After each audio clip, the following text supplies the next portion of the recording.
In the beginning, before the curse, Medusa was a priestess, devoted and pure, loved by her people and her goddess Athena. She was not born a monster. She was the daughter of Phorcys and Ceto, ancient sea deities. Her sisters, Stheno and Euryale, were born with monstrous features, fierce and aggressive, feared even as children. They were known as the Gorgons. But Medusa was different. Entirely human in appearance, she had soft features, wavy hair, and a serene spirit. She was beautiful, and more than that, she was kind. She grew up near the coast, where the salty breeze danced through olive groves. It was there she met a boy, Iphicles, the son of a fisherman.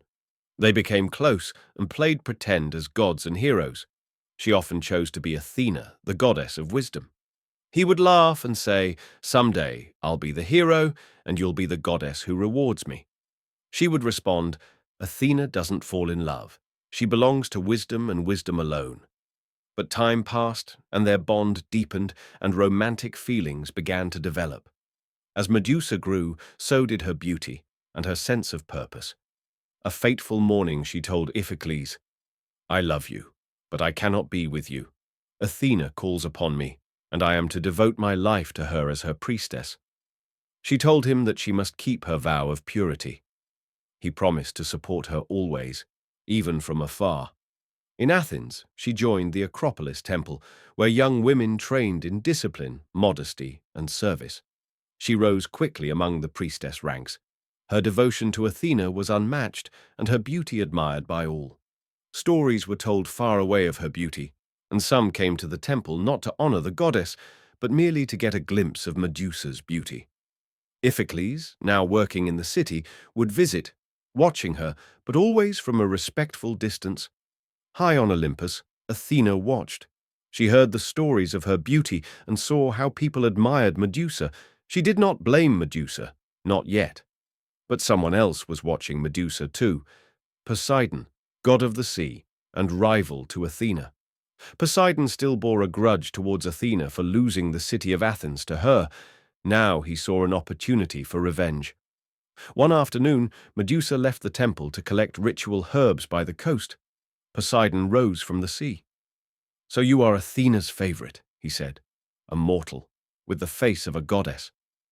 "My lord, I am honored, but I have taken vows of purity. My service belongs to Athena."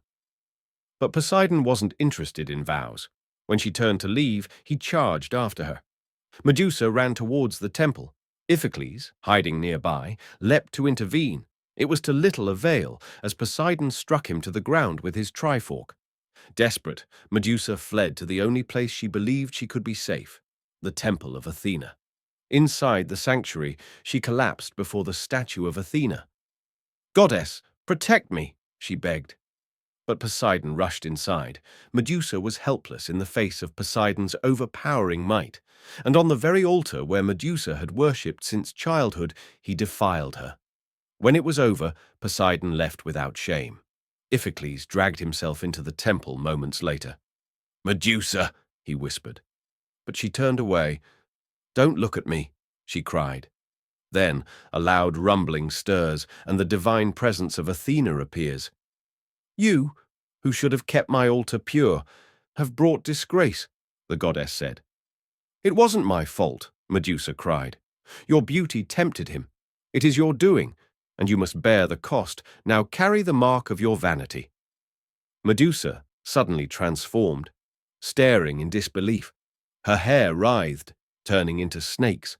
A powerful force behind her eyes that she could not understand, and a burning emptiness at the same time. Her eyes burned. Cursed she would learn. Iphicles stepped forward to save her, but their eyes met. His movements slowing, as if aching, a crackling noise as his posture froze, reaching out towards Medusa in disbelief. Iphicles turned to stone before Medusa's eyes. Devastated, Medusa fled into exile. Those who saw her face, even for a second, became lifeless stone statues. She hid in the ruins of an ancient temple far from Athens. No longer a priestess, no longer a woman, just a monster, in the eyes of the world.